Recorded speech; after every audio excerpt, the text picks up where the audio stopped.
Wondering what life is really like on Canada's wild and crazy West Coast? This podcast is all about the people, the places, and Vancouver Island time.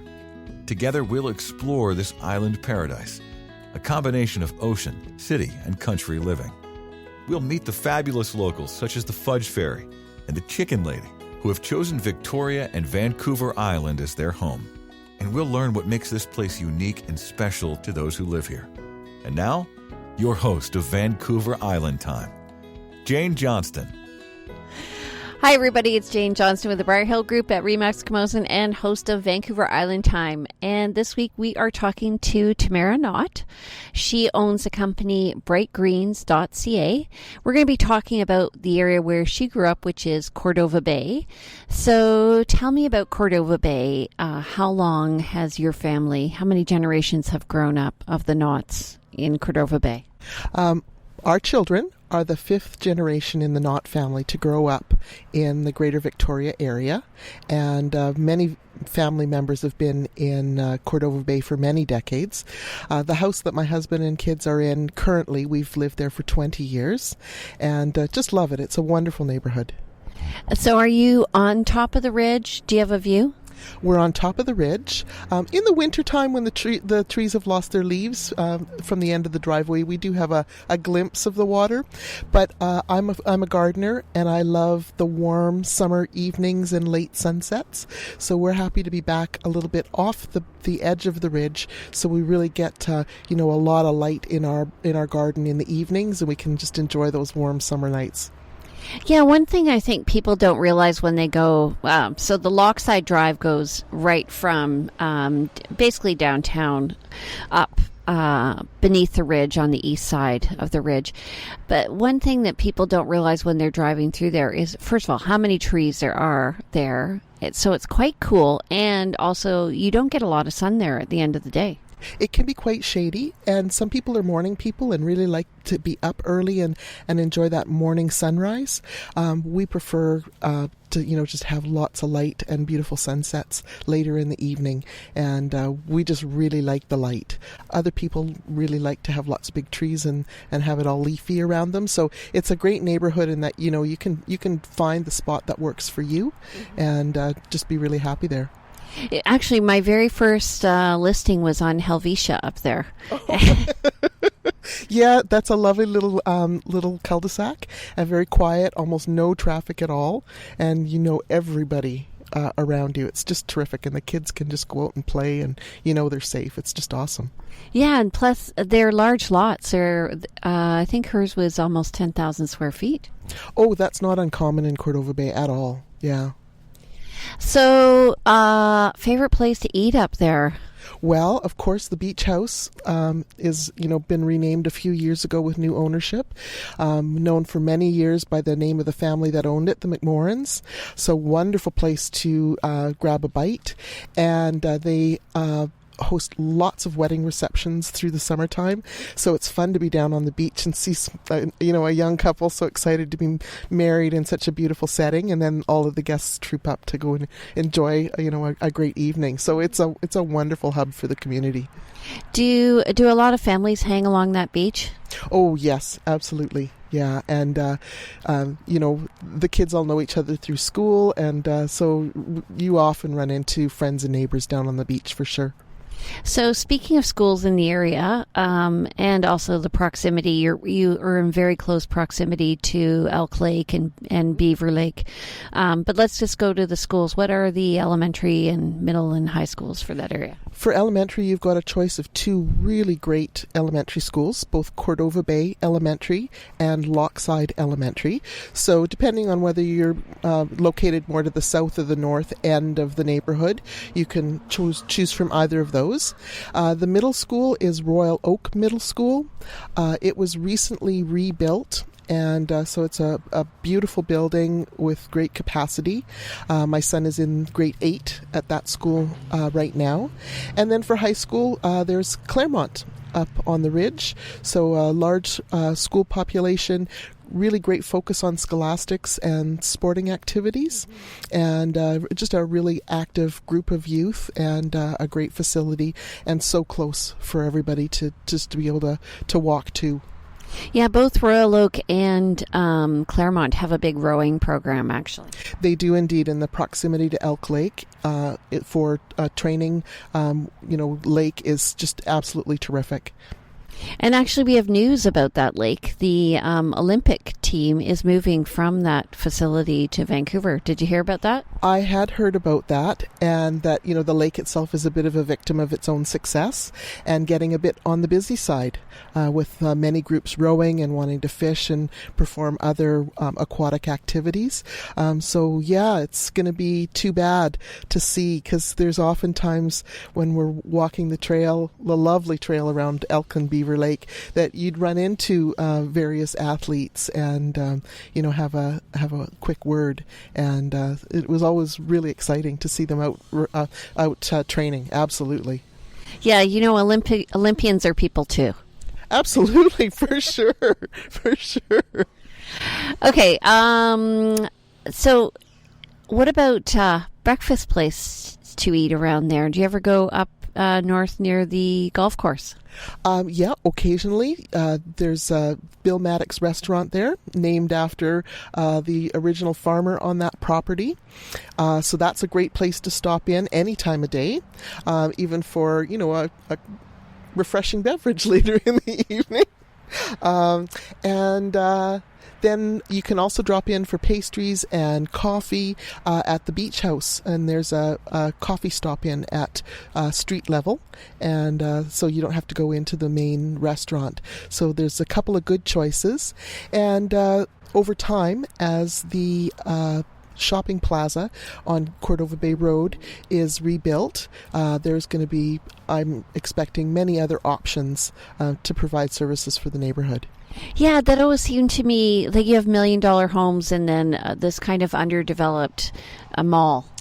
Yes, it was very underdeveloped. There were some issues around much earlier contamination from gas stations that used to be sited on the land, and finally that has been figured out, and they have the permission now to go ahead and complete the development. And it'll include residences as well as commercial and retail options. So it's going to be a real nice mix of services and homes for folks in the neighborhood. Yeah, I find already that it is a nice mix, because there's a lot of seniors residences around there in terms of the condos. They have small townhouses, and then they have a lot of homes on the hills. Do you find that a good mix of population down near closer to the water, like south of the ridge? Yeah, I agree, and it is nice, especially for folks who want to remain in the neighborhood, but don't want to stay in their 5-bedroom house anymore. So it gives them an opportunity to stay home and move into a residence that's more of a manageable size. The other thing is you're quite unique in terms of your location, because you're close to things like Mount Doug Park, like in other nature activities like Elk Lake and Beaver Lake. Do you take advantage of all of those? Absolutely, and we're frequently at many of those sites because my son is a scout, and he's been involved with scouting since he was 5 years old. And before that, my older daughter was a girl guide, and for many years I was a girl guide leader as well. So yes, we know the local nature trails and all of the different places to be outdoors, and we've planted many of the trees in Mount Doug Park. As with the guides or scouts? Yeah, with the guides and the scouts, yes. So one of my first whales that I ever saw in nature was off of Gordon Head, just east of Mount Doug Park. Do you see any off the beach in Cordova Bay? I have seen orcas off the beach once, and it's my dream to see it again. It was amazing. Apparently there's a spotter at the top of Mount Doug who looks for orcas and whales. I did not know that. I don't know if that's true or not. So what about in terms of going grocery shopping? Where do you go there? Oh, there's so many choices for us and so close by. Of course, there's the big shopping plaza at Broadmead with Thrifty's flagship store. So fantastic selection of everything that you could possibly need. And then all of the regular household suppliers like Canadian Tire and Pharmasave. Of course, the the BC Liquor Store. Of course. Of course. And lots of restaurants. Lots of restaurants, wonderful, wonderful selection and variety. And then in Cordova Bay, down on Cordova Bay Road, there's Maddox Farm with a terrific Red Barn Market, lots of local produce and a great deli. So, for a quick stop in, a fantastic place to pick up your groceries. And then, of course, you're very close to all of the farm gate stops out on the peninsula along West Saanich Road, along Oldfield Road and Old West Saanich for farm fresh eggs and produce almost all year round. So I find that's a big thing in Victoria, buying your eggs fresh and stuff. I'm actually interviewing the chicken lady later this week. I'm just wondering, do you find it easy to get fresh produce? Like, I know you grow it yourself, but what about other fresh produce? It's very easy to do so in Victoria. The Vancouver Island Direct Farm Marketing Association, of which I'm a member, produces the annual Farm Fresh Guide, and you can find that in printed form at all the rec centres and a variety of pickup boxes in town, or you can check it out online as well, and that gives you an indication of where the farms are located, what crops they produce, when they're open, and what their availability is. Even things like blueberries and other fruit crops from the summertime, you can find frozen at these same farms all year round, and they've been, packed and frozen at the peak of their freshness, so you're getting the very, very best quality available. Even meat, chicken, lamb, very easy to find here out on the peninsula. Actually, that's what surprised me when I moved to Victoria from Toronto. Somebody's saying, "Oh, I'm selling chickens," or "Do you want a turkey?" Yes, and it's wonderful. The freshness and the flavor is so much better. Even with the simplest thing, an egg, when they're farm fresh and the chickens have been allowed to run outdoors and are exercised and are eating what nature intends them to be eating, the flavor is unbelievable. Yeah, it's true. Yeah, I always say, it's August in Victoria when everybody is on the road with a bucket. Looking for blueberries, or your neighbor's trying to give away 100 zucchinis. Or blackberries. Yes. Love blackberries, and what a joy it is to pull those out of the freezer in January and February when the rain's coming down sideways and it's dark at 4:30. It makes you remember the feeling of summer, and it's really great. So what happens is you're driving down the road and all of a sudden you see somebody, usually they're dressed head to toe in like long sleeves and long pants because, and they usually, if they're smart, they have something kind of a bit solid and they have their bucket in front and they're just pulling as they go. My husband's very good at it. Mm-hmm. Wonderful blackberries. I always take a wire hanger with me that I've unwrapped, and then you can use the hook on the end to pull the branches down.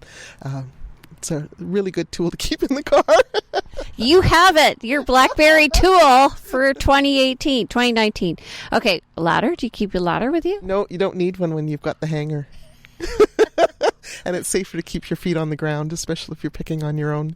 Don't you find like the blackberry is always just like a little further away than you can reach? Just beyond your reach. I know, right at the tippy tops where they get the most wonderful warm sunshine. So somebody was asking me the other day, we were looking at a home in the country, and she was asking about cougars and bears. Do you ever see any cougars and bears?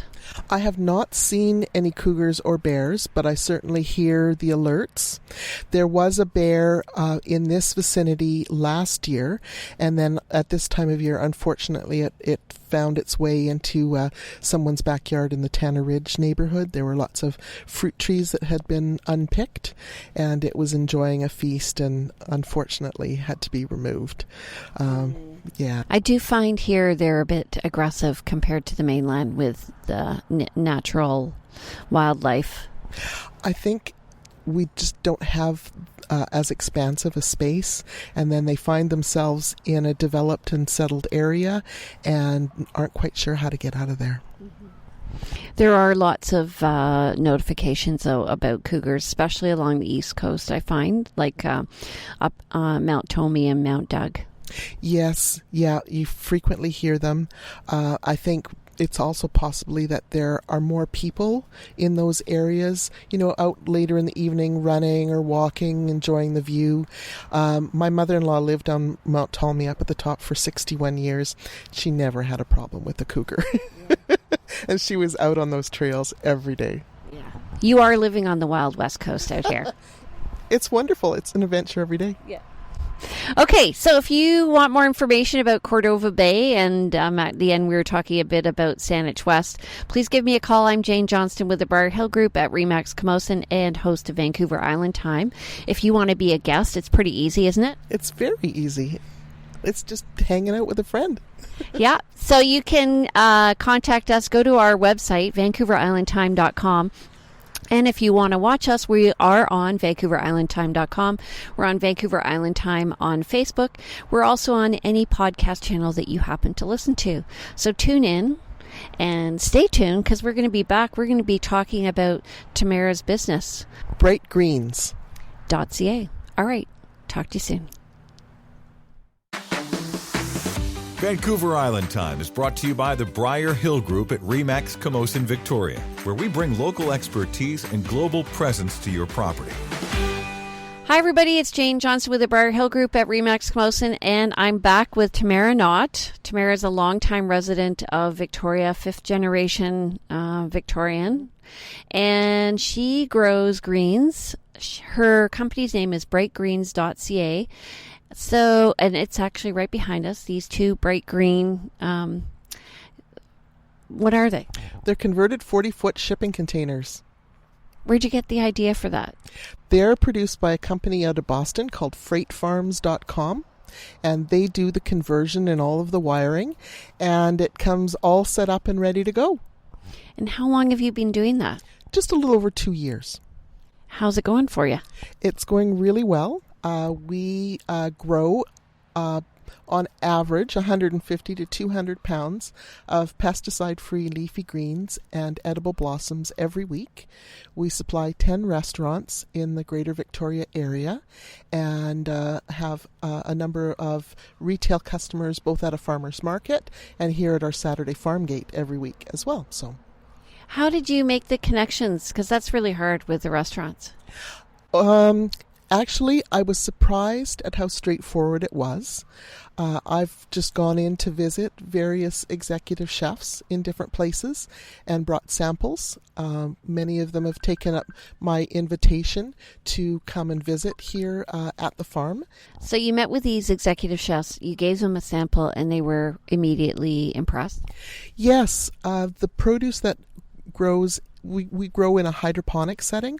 So once it's harvested, it's very clean and dry, and there's no waste. Everything's checked over and 100% perfect when I deliver to our various commercial clients. So in the end, it ends up saving them money because there is no waste. They don't have to wash and have to dry things. It's all ready to go. Plus, I can grow, more premium quality varieties and unique things like edible blossoms all winter long. Where do you get the water? We're on a well here in this area of Central Saanich where the farms are located. And that water comes into the farm and is UV filtered to ensure that there are no microbes or food-borne illness-causing pathogens in the water. So we can offer a food-safe crop as well. So, what do you grow? We grow a variety of lettuces, leafy greens like mustard greens and kale, herbs like parsley and red vein sorrel, and our edible blossom crops right now are viola and borage. In our second location, we also grow a wide variety of microgreens. Many people are familiar with sunflower and pea shoots, very popular, and we grow a lot more variety to offer as well local restaurants and residents. Great variety of color and flavor and contrast to add to their salads or to garnish finished dishes before they go out to the table. I'm just wondering, how much does it cost to get one of those containers? Brand new, they're $85,000 US. from freight farms. We were fortunate in being able to buy a couple of used units, so we were, able to keep our capital investment quite reasonable. Wow, I was just thinking that would be a great idea for, a community of people to do that together. Yeah, absolutely. It's a great way to make sure that you're, well supplied with all kinds of fresh food, no matter what the weather outside. And you can certainly grow a wide variety of crops. You could focus on strawberries or basil, or have a similar mix to what I'm currently offering. So lots of flexibility, and we've been able to eliminate the transportation of leafy greens from way down in Southern California and Arizona. It's such a wasteful and inefficient system. And when the produce arrives here on Vancouver Island, there are many times where it's really not great. It's bitter. It's bitter, and it's already starting to get that whiffy smell because it's just about gone off. And, you might as well just take the money and throw it in your compost bin. It's really unfortunate. So, as well, the nutritional value is long gone in that, aging produce. It's packaged in a lot of plastic packaging, and it's just incredibly wasteful for something that's really not even that great. I have a number of customers who have told me that until they had this fresh produce, their husbands wouldn't eat salads or even sautéed leafy greens because they just weren't tasty. And now they think it's great. So do you do any bin programs for people where you pre-sort and pre-prepare boxes for people? I can do, and that happens on Saturday mornings here at our farm gate. We're open at 6346 West Saanich Road every Saturday from 10 a.m. to 1 p.m. And we can absolutely have your greens packaged and ready to go for pickup on those days. How much is like a box? We sell our salad mixes, for example, for $20 a pound. That relates to the clamshell produce in the grocery store, and it tallies up to about $18.50 a pound. So our price is only slightly more for something that's vastly higher. Better. Mm-hmm. Yeah, and tasty. And you have other containers as well? We do not have other containers, but I think that there is a tremendous opportunity here on the South Island. We're at the stage right now where, as a family, we're able to do all of the work in the farms, and a subsequent expansion then we would need to transition to having staff, and so we're definitely interested in looking at it, because once again, the potential is terrific, and it's a great way to create a truly sustainable food source here on Vancouver Island. Actually, I could see you franchising it. That may be one strategy. Yeah, I'm not quite sure how that would work. Or licensing. Licensing, yeah, that might be a great way to do that.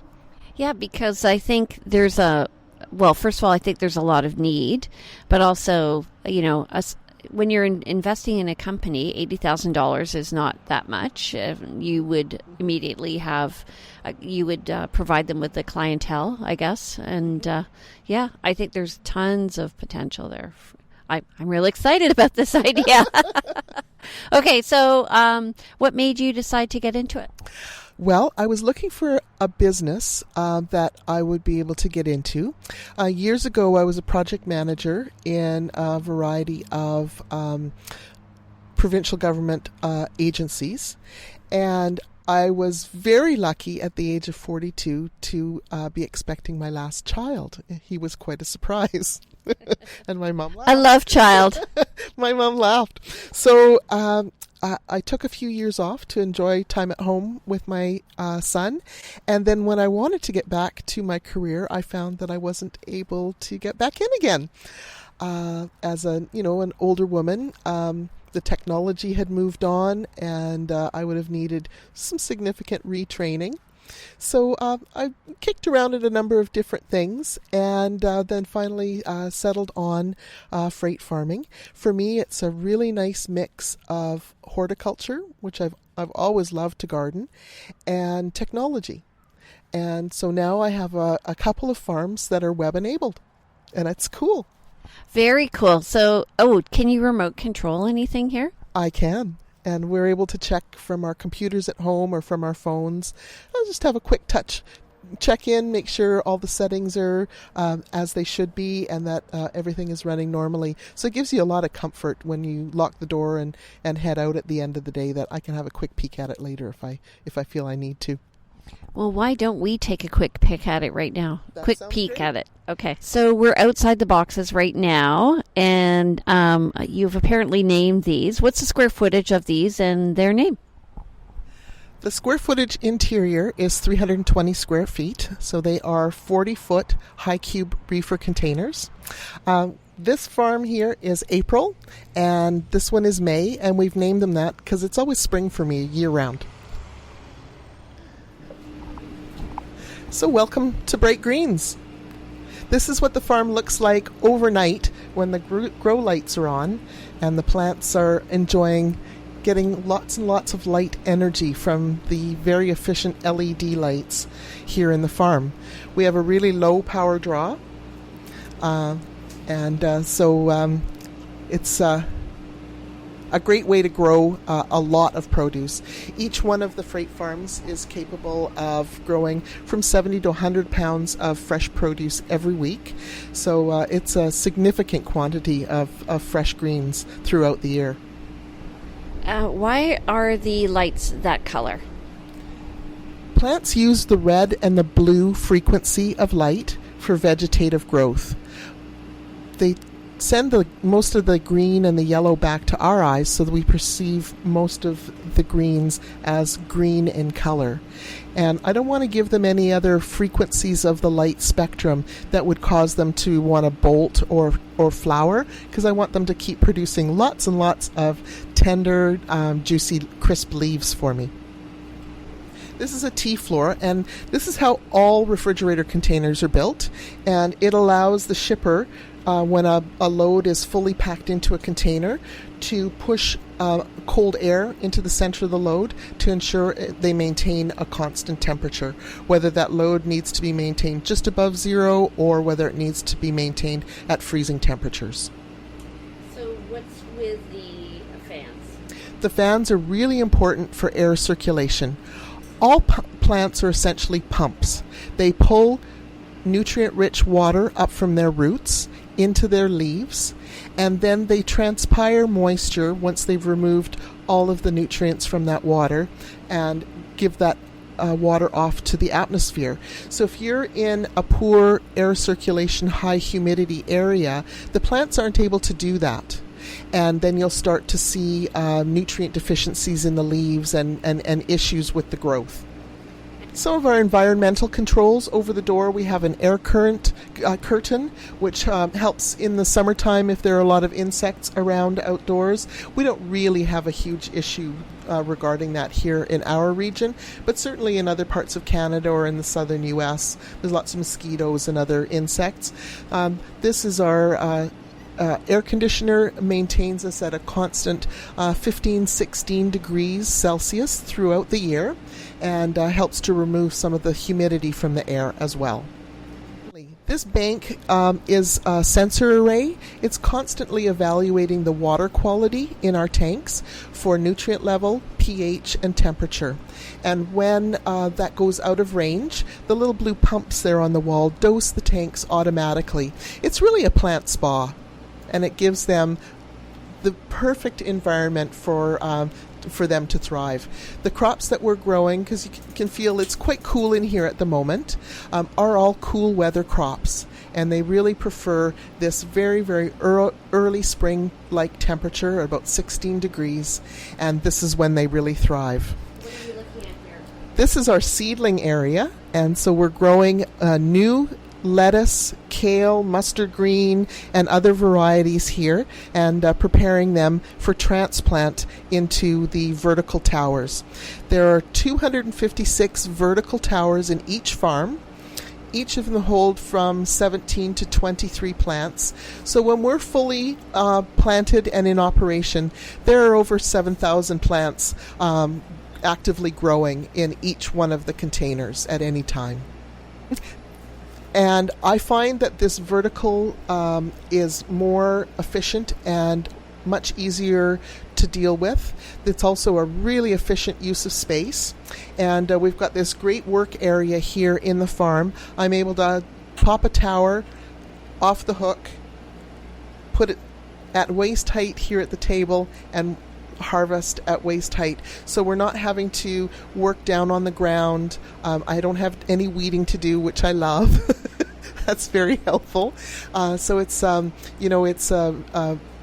a lot of attention has been paid to organizing and designing the interiors of the farms to make the work straightforward and a little easier on your back. You certainly can have problems with molds, and that is all a factor of tidiness, maintenance, and ensuring that the crop is harvested before it gets too large and starts to crowd out its neighbor. So we work really hard to keep to our schedule and routine and make sure that all of the hard surfaces in the farm are sanitized on a regular basis, and that everything is maintained in a tidy fashion. These are all crops that people eat raw. And foodborne illness is a huge issue, particularly with packaged crops coming into Canada from the United States. This is something that we take very, very seriously, and it is all about safety and enjoyment for our customers. So we make sure that everything is just right before it goes out to the customer, and they have confidence that it's going to not only be nutritious, but safe for them to consume. So let's try some of this.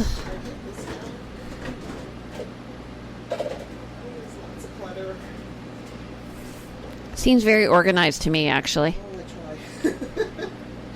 Okay, so do you want to show us how you take it down and lay it down and I don't know what you call it. So she's picking out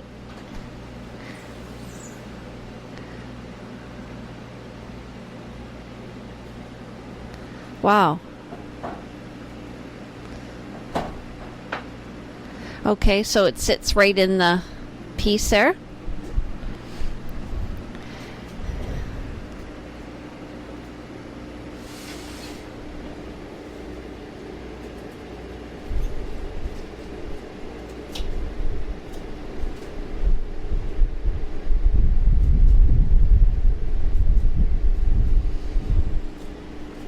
So that's soil down below. Actually, there isn't any soil in our system. It's true hydroponics.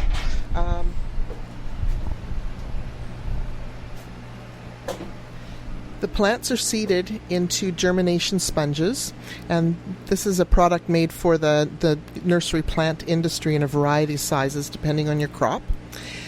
They're seeded in there and begin to grow and grow some roots, and this one will be ready for transplant, I would say, in the next 4 to 5 days.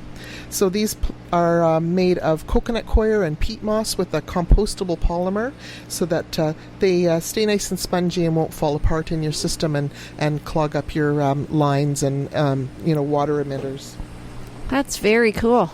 So they go into the towers, and there's a food grade mesh here that just helps to hold those plugs in a snug fashion and hold them in place as they grow, and that's how it all works. The nutrient rich water flows through the root zone at the back of the tower, falls back into a gutter and rolls back into the tank. So consequently, we use about 95% less water than conventional methods for these types of crops. This is very cool. I can't wait to taste them. Okay.